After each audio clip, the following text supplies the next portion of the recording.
amis, je suis à bord de la nouvelle Toyota GR Supra avec un moteur 3 litres, 6 cylindres en ligne en provenance de chez BMW. Qu'est-ce qui s'ouvre de la sorte? Et c'est censé faire 340 chevaux. Alors je vous le dis tout de suite, je pense que... Attendez, je suis pas sûr que le micro soit bien calé. Je vous le dis tout de suite, je pense que ça fait plus de 340 chevaux honnêtement. Ça pousse tellement fort que c'est indécent et que je vais pas trop pouvoir vous montrer les vitesses que j'atteins parce que c'est vraiment un petit missile sol-sol. Après, il faut que je vous dise que je suis un petit peu mitigé sur cette nouvelle Supra parce que en fait le style il est tellement incisif que je m'attendais à quelque chose d'un petit peu plus nerveux, d'un petit peu plus rageur entre guillemets, et il faut capter que cette nouvelle Supra en quelque sorte c'est une GT, clairement c'est une GT dans son réglage et il faut l'assimiler. Ce que je peux vous dire déjà c'est qu'on va parler 3 secondes du design parce que je sais pas si vous êtes comme moi mais c'est quand même un point qui posait un petit peu problème à mon sens parce que comment dire, c'était un peu compliqué. On partait d'un concept car qui était fabuleux et il a fallu faire rentrer tout ça dans le gabarit d'une BMW Z4. C'est concrètement ça la Supra GR et c'est un petit peu complexe. Ça fait qu'il y a beaucoup d'éléments visuels, d'éléments de design à insérer dans un gabarit qui est assez limité. Et ça peut paraître un peu chargé pour certains. Il y a des éléments qui sont un peu fake, il y a des entrées d'air qui servent à rien, etc. Et du coup, moi, ça m'embêtait un petit peu. Sauf que là, maintenant, j'ai pu rouler avec la voiture et surtout la voir rouler parce que je suis pas le seul à en avoir une aujourd'hui.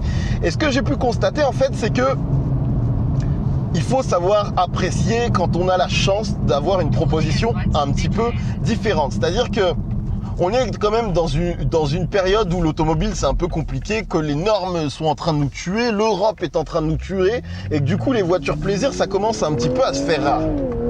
Du coup, quand on a la chance de pouvoir profiter de véhicules comme ça et qui en plus proposent quelque chose qui en termes de style est assez osé, et ben au final j'ai envie de vous dire profitons-en et ne faisons pas trop les difficiles parce que je crois que c'est un beau véhicule. Alors ça plaira pas à tout le monde mais ça a de la gueule, c'est un véhicule que tout le monde regarde. Je l'ai pris spécifiquement en jaune parce qu'à la base je voulais vous faire plein d'images de cette voiture et croyez-moi les gens se retournent dessus et quand on la voit rouler ça a quand même une prestance qui est assez particulière et qui sort clairement du lot. Donc sur ce point je suis plutôt satisfait de cette nouvelle Supra. Le problème qui va être un petit peu plus remarquable et à noter, c'est quand même l'intérieur qui manque à mon sens un petit peu d'âme. J'aurais voulu qu'on m'en donne un petit peu plus parce que ça manque un petit peu d'amour. Déjà, je vous le dis tout de suite, j'ai un problème avec le volant.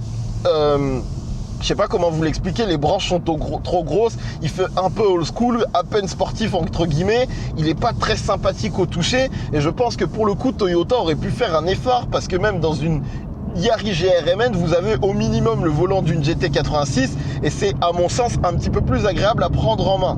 Mais il faut noter ce qui est bien, c'est que on peut se plaindre de toutes les technologies BMW qui sont un petit peu visibles partout et au final ça marche juste bien et c'est ce qu'il faut. C'est-à-dire que certes tu peux t'en plaindre mais il faut constater que ça fait une voiture qui fonctionne avec des technologies qui sont au point. J'ai une commande vocale qui marche bien, j'ai des affichages qui sont au point, un système GPS etc, de multimédia qui est de qualité et du coup je suis plutôt satisfait. J'aimerais quand même vous parler également des sièges parce que je suis pas totalement emballé. Le maintien est plutôt bon, surtout vous avez la possibilité de venir resserrer ou pas le maintien du dos, donc c'est plutôt intéressant. J'avoue que j'aurais voulu qu'il m'englobe un petit peu plus. Après je suis très large, donc ça peut être spécifique à moi. Je pense qu'il y a des gens qui se sentiront très bien assis, mais j'avoue que j'ai un poil de mal à me sentir totalement à l'aise et parfaitement positionné dans cette voiture. Mais croyez-moi, on peut se positionner très bas. Il y a plusieurs possibilités de réglage, donc dans l'ensemble, c'est plutôt bon. Au final, après plusieurs heures passées dans cette Supra, franchement, je commence à m'y sentir bien. Surtout que ce qui est assez intéressant, c'est que dans l'habitacle, on a une véritable sensation d'espace, c'est-à-dire que on peut passer du temps à deux sans se sentir confiné, et ça me va bien. J'aime beaucoup ce capot très long qui vient embrasser l'esprit sportif entre guillemets. Et il y a un truc qui me tracasse un peu, c'est que j'ai accès à mon coffre directement. Donc là, je peux mettre ma main et toucher mes valises. C'est pas grave en soi, Et surtout, je pense que ça a été fait comme ça parce qu'il y a un système de caisson de basse juste derrière moi. Le problème, en fait, c'est que typiquement, c'est une voiture sportive. Du coup, quand je roule de manière sportive, pour peu que j'ai qu'une valise et que le coffre soit pas plein, j'entends ma valise glisser de gauche à droite tout le temps. Et c'est un petit peu relou. J'avoue que sur une voiture comme ça, j'ai pas spécialement envie d'entendre ma valise se balader dans tous les sens. C'est un petit peu embêtant. Qu'est-ce que je dois vous dire ? Et l'élément le plus important dont il faut que je vous parle autant que possible, c'est bien évidemment le plaisir de conduite, les sensations que j'ai pu avoir au volant de cette voiture. Déjà, en termes de puissance, c'est excessif. Honnêtement, je peux presque pas filmer d'images, genre en première personne où vous voyez mon compteur et le volant, parce que les vitesses qu'on atteint sont complètement folles. Franchement, pour moi, il y a 370 chevaux. Ça pousse. Et c'est assez incroyable. Et c'est là où on peut que se satisfaire de la présence du 600 lignes BMW parce que il est plein partout. C'est un moteur d'une polyvalence incroyable. C'est-à-dire qu'il est à l'écoute, qu'il est toujours disponible pour toi et qu'il est prêt à faire la guerre quoi qu'il arrive. En termes de sonorité, par contre, c'est un petit peu mi-figue, mi-raisin, j'ai envie de te dire. C'est-à-dire que ça sonne pas trop mal. Je vais essayer de te faire écouter. Mais c'est un petit peu fake entre guillemets. Je pense qu'il y a pas mal de sons qui doivent passer par les échappements ou quoi que ce soit, parce que de manière globale, la voiture est plus ou moins silencieuse. Alors on entend de temps en temps sur certains rétrogradages que ça pétarade un petit peu à l'échappement. J'ai essayé d'ouvrir mes fenêtres pour écouter tout ça et je vous avoue que j'y arrive pas trop. Ça frustre un petit peu en tant que conducteur parce que tu aimerais pouvoir justement ouvrir ta fenêtre et profiter d'un son plus direct entre guillemets, et quelque part c'est pas possible. Alors après, les rétroviseurs sont extrêmement grands et je vous avoue que dès que j'ouvre mes rétroviseurs, j'ai l'impression de me prendre des bouffées d'air complètement désagréables. Du coup, il vaut mieux rouler dans fenêtre fermée dans cette voiture, ce que je trouve un peu dommage.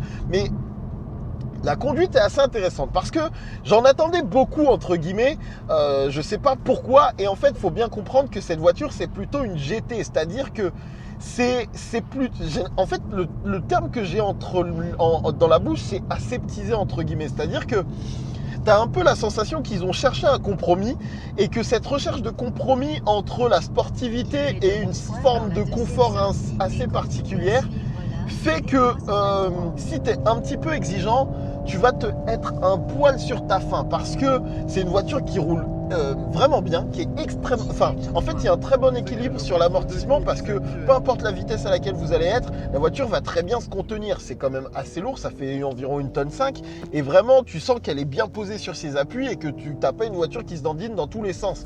Mais de l'autre côté... moi, j'en voudrais un peu plus. Je vous avoue que sur les premières heures de conduite, j'étais en quelque sorte un petit peu déçu parce qu'il me manquait, en fait, il me manquait le petit grain de folie. Vous savez, la petite émotion brute, le petit truc en plus qui fait que tu es particulièrement amoureux de ta voiture par rapport à d'autres sportives. Là, on n'est pas totalement dans la sportive à mon sens, on est sur un truc qui est fait pour être utilisé de manière un petit peu quotidienne, mais qui en même temps essaye d'aller chercher la sportivité. Du coup, c'est plutôt ferme. Il y a moyen que madame vous prenne la tête ou monsieur, ça dépend de si c'est madame qui conduit ou monsieur, mais vous allez peut-être vous faire embrouiller si le passager a besoin de confort, parce que c'est un peu ferme, mais il manque un petit peu d'amour. Je sais pas comment l'expliquer. Ça me frustre du coup de pas être sur des routes qui s'y prêtent pour exprimer ça de manière directe. Mais il y a des choses qui... C'est pas une voiture parfaite. Après, je vous avoue que je crois que c'est une voiture avec laquelle il faut passer du temps parce que sur le design, je commence vraiment à m'y faire. Sur la conduite, en fait, ce qui est amusant, c'est que vous avez tellement de puissance que ça demande un certain calibrage du cerveau pour assimiler comment se placer. Je dois également parler du freinage parce que honnêtement, il n'est pas ouf du tout. C'est-à-dire que ça manque cruellement de mordant à mon sens. C'est franchement les premiers freinages. Tu te fais un petit peu peur parce que tu as l'impression d'appuyer dans ta pédale de frein et la voiture, elle a pas spécialement, elle te donne pas l'impression de s'arrêter. Ce qui fait que tu vas chercher loin et qu'il se passe pas grand chose non plus. Donc, faut entre guillemets un petit peu anticiper les freinages et faudra pas s'emballer à faire des freinages tardifs parce que honnêtement, vous pourriez la voir mauvaise. Et ça, c'est le petit point qui est dommage. Et si je dois parler de qu'est-ce que j'oublie Honnêtement, dans l'ensemble, voilà ce que je peux vous dire. Je suis désolé, vraiment, j'aimerais vous faire un retour beaucoup plus plus complet, mais le temps me manque, je suis complètement à la bourre, il y a moyen que je me fasse un petit peu embrouille par Toyota, mais le timing était tellement court aujourd'hui que c'est difficile de profiter de la voiture et de respecter les timings qu'ils nous proposent. Mais bref, la question n'est pas là. Moi, j'aimerais vous faire une sorte de retour un petit peu global sur cette Toyota Supra. Je crois que c'est une voiture qui est fort intéressante. J'aurais voulu avoir des routes un petit peu plus sinueuses pour voir un petit peu ce qu'elle avait à offrir en termes de châssis, parce que là en fait on a eu des routes sur lesquelles on pouvait rouler vraiment rapidement, mais qui manquaient un petit peu de courbes, de véritable mise en appui, de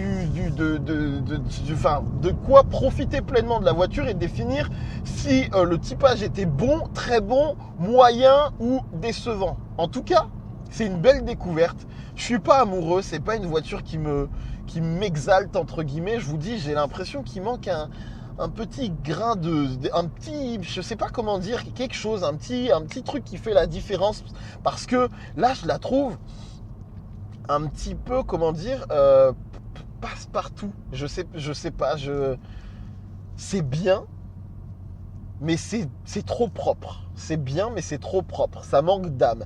On a vu une ancienne Supra et rien que quand tu montais à l'intérieur, tu sentais dans le dessin de l'habitacle qu'il y avait une personnalité propre. Et je trouve que, si ce n'est le style extérieur, en termes, quand on est au volant de cette voiture et quand on est dans son habitacle, ça manque un petit peu d'identité pure.